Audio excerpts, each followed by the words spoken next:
Hi viewers, welcome to our channel. ఏపీలో తిరుపతి లడ్డు కల్తీ వ్యవహారం అప్పుడు ఎంత సెన్సేషన్ క్రియేట్ చేసిందో మనందరికీ తెలిసిందే. సో సుప్రీంకోర్టు రియాక్ట్ ఒక సిట్ని కూడా ఏర్పాటు చేసింది. అయితే ఫైనల్గా ఇప్పుడు ఆ సిట్ రంగంలోకి దిగింది అని అంటున్నారు. మరి ఏం జరిగే అవకాశం ఉంది, సిట్ ఎటువంటి ఇన్ఫర్మేషన్ బయటకైతే పాస్ చేసే అవకాశం కనిపిస్తుంది? ఇప్పుడు ఇదే అంశం మీద డిస్కస్ చేయడానికి ప్రజెంట్ మనతో పాటు జగదేవ్ గారు సీనియర్ జర్నలిస్ట్ ఉన్నారు. వారిని అడిగి ఒకసారి తెలుసుకుందాం. నమస్కారం సార్. సార్, ఫైనల్ గా సిట్ ఇప్పుడు రంగంలోకి దిగింది. ఈ తిరుపతి లడ్డు కల్తీ వ్యవహారం పైన ఇన్వెస్టిగేషన్ స్టార్ట్ చేయబోతుందంటూ వార్తలు అయితే వినిపిస్తున్నాయి సార్. సో మరి ఇది ఇన్వెస్టిగేషన్ ఎలా సాగబోతుంది, మరి ఏమి ఫలితాలు తీరబోతున్నాయని చెప్పేసి ఒక చర్చ, ఆసక్తి అయితే అందరిలో ఉంది. మరి మీరేం చెప్తారు సార్ దీనిపైన? ఇది ఆల్రెడీ ఎప్పుడో స్టార్ట్ చేయాలి.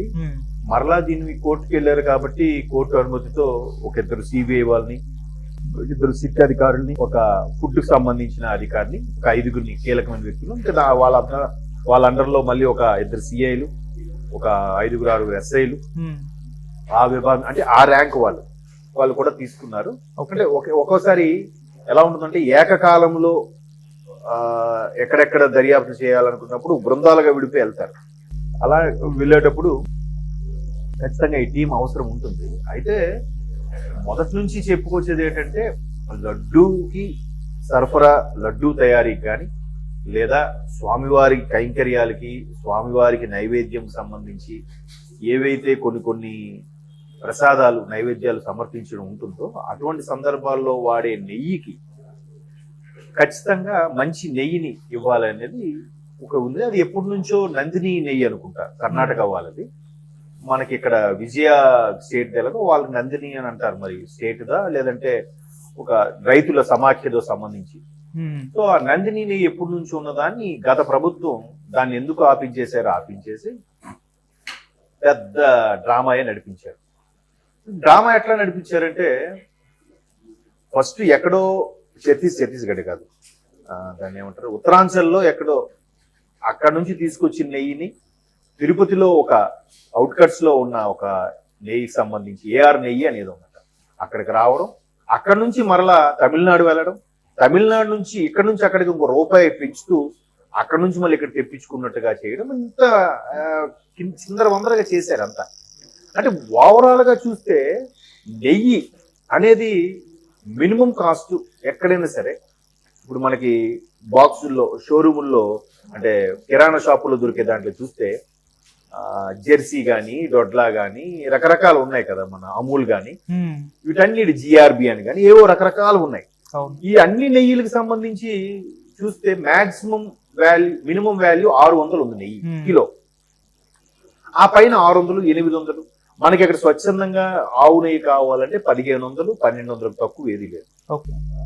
అదే బర్రెది గేదెల నెయ్యి ఏదైనా కావాలంటే అది మినిమం 800 ఆ రేంజ్ నుంచి కూడా ఉన్నాయి. సో వీళ్ళు మొత్తానికి ఏదో మేనేజ్ చేసి 600 నుంచి మినిమం నుంచి కాస్ట్ ఉన్నాయి. అవి బాగానే ఉన్నాయి, అవి నిల్వ ఉన్నా పాడైనట్టు కానీ కల్తీ స్మెల్ రావడం కానీ అవి ఏం జరగట్లేదు. ఇవి 600 ప్రోడక్ట్ నుంచి ఉన్నది. సో ఇంకా తక్కువకి 300కే అట్లాగా సంపాదించుకోవడం, దాన్ని మళ్ళీ వేరే ఎంత రేటు కొన్నామని చూపించుకోవడం, ఆ హుండీ వచ్చేది స్వామివారి హుండీ ద్వారా వచ్చే ఆదాయమే కదా ఇవన్నీ కూడా. వీళ్ళు ఎవడూ పాకెట్లో పెట్టట్లేదు. ఏ ప్రభుత్వం కూడా దానికి ఈసారి దేవాలయం టీటీడీ ప్రక్షాళనకో, టీటీడీ డెవలప్మెంట్ కో ఇన్ని కోట్లని ఏ గవర్నమెంట్ బడ్జెట్ లో ఇవ్వడం లేదు. మరి తిరిగి ఇవ్వకపోగా అక్కడ నుంచి తీసుకోకపోతే సంతోషం, తీసుకుంటున్నారుగా. ట్రిప్కి అన్నగారు, జగన్ అన్నగారు వచ్చి 600 కోట్లు, 700 కోట్లు, 1000 కోట్లు తీసుకెళ్లిపోతుండేవారట హుండీ ఆదాయం అని. ఎందుకంటే ప్రపంచంలోనే అత్యధిక రాబడి గల దేవాలయం కదా తిరుమల తిరుపతి దేవస్థానం. సో దాని మీద కన్నుపడింది. ఎందుకంటే మళ్ళీ అక్కడ మళ్ళీ చాలా మంది అన్య మతస్థులు, ఈ టాపిక్ కూడా వస్తుంది, అది వేరే సబ్జెక్టు. సో వేరే ఇతర మతస్థులు ఈ దేవుడితో ప్రసాదము, ఈ దేవుడికి దండం పెట్టరు కానీ ఈ దేవుడికి వచ్చిన హుండీ తీసుకెళ్లిపోవచ్చు, దేవుడికి వచ్చిన హుండీలో వచ్చే సొమ్ము ద్వారా వచ్చే పథకాలు మాత్రం మనం తీసుకోవచ్చు, అప్పుడు తప్పు లేదంట. సో ఇట్లా జరుగుతున్న నేపథ్యంలో మొత్తానికి ఆ ఏఆర్ నెయ్యి ఏదైతే ఉందో మళ్ళీ తమిళనాడులో వేరే పేరు ఉంది, రకరకాలు ఉన్నాయి. ఇది ఆల్రెడీ 2 months బ్యాక్ ఇప్పుడు జరిగింది, నేను మర్చిపోయాను. అయితే ఈ ఉత్తరాంచల్ నుంచి ఇక్కడికి నెయ్యి రావడం, అక్కడ అంత తక్కువకు దొరకడం, మళ్ళీ ఇక్కడికి వచ్చిన తర్వాత వీళ్ళు తమిళనాడు పంపించి 351 రూపాయలు తమిళనాడు పంపించి అక్కడ నుంచి 352 రూపాయలకి టీటీడీ దేవస్థానం కొనుక్కోవడం, ఇదంతా రచ్చ రభసంతా మనం న్యూస్ లో చూసాం. ఎందుకు ఇలా చేశారు? నిజంగా ఇది ఉత్తరాంచల్ నుంచి ఎక్కడి నుంచో ఉత్తరప్రదేశ్ పైన అక్కడి నుంచి వచ్చిందా, లేదంటే ఇక్కడే లోకల్ గా ఏమైనా కల్తీ చేస్తూ అలా చేశారా? అంటే వర్స్ట్ కేసులో చీప్ అండ్ చీప్ లో చూసుకుంటే 600గా అమ్మే నెయ్యి కన్నా ఇంకా 300కి 350కి దొరుకుతుందంటే ఖచ్చితంగా ఇప్పుడు మనకి విజయవాడలో ఫేమస్ నిజంగా ఉంటారండి ఈ ఫుడ్ సంబంధించి చెప్తున్నాం, వీరమాచినేని గారు ఇంటర్వ్యూ వీడియోస్ చూడండి, ఆయన చెప్పాడు కదా ఏమండి పల్లీలు కిలో 150 కదా, లేదా రిఫైండ్ ఆయిల్ గింజలు ఒక 200 ఎంతో కిలో, అవంతా తీస్తే రిఫైండ్ ఆయిల్ 100 రూపాయలు లీటర్లకు వస్తుందండి. ఇప్పుడు ఇంటికి పెరిగాయి 130. ఆయన సబ్జెక్ట్ చెప్పే టైంకి 80 రూపాయలు 90 రూపాయల లీటరు. 200 రూపాయలు కిలో ఉన్నదానికి 200 రూపాయలకి పిండి తీస్తే మాక్సిమం 1/2 కిలో వస్తుందేమో, లేదా 3/4 కిలో వస్తుందేమో. లీటర్ ఎలాగ వచ్చేస్తుంది అంటే ఆల్మోస్ట్ ఆ లీటర్ అంటే 910 గ్రాములు. సో ఇంత ఎలా వస్తుంది అనేది ఆయన లాజిక్, అది మంచి వ్యాలిడ్ పాయింట్. జనాలకి నిజాలు అక్కర్లేదు కదా, అంతా మ్యాజిక్లు ఇవే కావాలి, ఏదో సినిమాలో డైలాగ్ అన్నట్టుగా. సో మొత్తానికి ఆ నెయ్యిని 300-350కి ఎలా తీస్తున్నారు? ఇంకా ఏవేవి కలపపోతుంది తక్కువకి వస్తుంది. డైరెక్ట్గా అక్కడి నుంచే తీసుకోవచ్చుగా. దానికి మళ్ళీ లేబులింగ్ మార్చో పేరు మార్చేసో తమిళనాడు పంపించి మళ్ళీ అక్కడ నుంచి ₹1 ఎక్కువ, అంటే తిరుపతి బార్డర్ నుంచి తమిళనాడుకి అంటే రాష్ట్రం దాటి వెళ్ళడానికి ₹1 ఖర్చు అవుద్దా? ఆ ₹1 ఎక్స్ట్రాకి వీళ్ళు అమ్ముకుంటున్నారా ఎంత ఈజీగా? అంటే ఏదో మతలబ్ అయితే జరిగింది, అది చెప్పట్లేదు. పోనీ వీళ్ళకి సంబంధం లేదు, కింద స్థాయిలో ఎవడో కక్కుర్తి పడ్డాడు, వాడు ఎవడైనా సరే మేము శిక్షించండి, వాడిని వదలకండి అని స్టేట్మెంట్ ఇచ్చేస్తే అయిపోయిందిగా. వైసీపీ వాళ్ళు కానీ జగన్మోహన్ రెడ్డి కానీ ఆయన అలా పెట్టలే, మేం చేయలేదు, ఇదంతా ప్రజల్లో వచ్చిన రెచ్చగొట్టే ప్రయత్నం చేస్తున్నారు. నీకెందుకు ప్రాబ్లం? కింద స్థాయి తోసి వచ్చిగా. ఇప్పుడు ముత్యాలమ్మ గుడి ఉంది, ఆ ఎదవ ఎవడో విగ్రహాన్ని ధ్వంసం చేశాడు, వెంటనే ముస్లిం సమాఖ్య వచ్చి ఏం చేశారు? ఆడు ఎవడైనా సరే శిక్షించండి, మేము ఫుల్ మద్దతు సపోర్ట్, అయిపోయింది కదా. అంటే దాంట్లో వాళ్ళ ప్రమేయం లేనట్టే కదా. ఎంటైర్ మతాన్ని ఎందుకు లాగుతున్నారు? అలాగే ఇక్కడ కింద స్థాయిలో ఎవడో కక్కుర్తి పడితే ఎంటైర్ పార్టీని ప్రభుత్వాన్ని ఎందుకు కించపరచాలి? ఎందుకు అవమానంగా మాట్లాడగలగాలి?